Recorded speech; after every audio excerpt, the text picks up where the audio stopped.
পুকুরের জলে কীভাবে বোয়াল মুরগি চাষ করছি পুরো পুকুরের জলে তুলছি। দেখেন ড্রামে মোটর চালানো আছে, দেখিয়ে দিই। পুকুরের জল ড্রামে উঠছে, এই যে এই ড্রামে জল থেকে নোংরা লাগছে।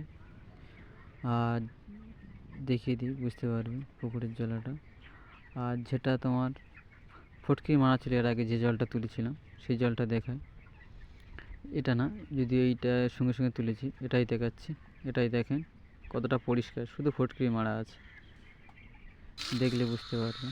এই যে ফটকিরি, আর তোমার ফটকিরি মারা থাকে শুধু। আর যেটা কোম্পানির জল শোধন, এই যে জল শোধন কোম্পানির, দেখলে বুঝতে পারবেন। 10 লিটার জলে 2 ml। পুকুরের জল দেখেন কত সুন্দর, যদিও শর্ট ভিডিও সেই জন্য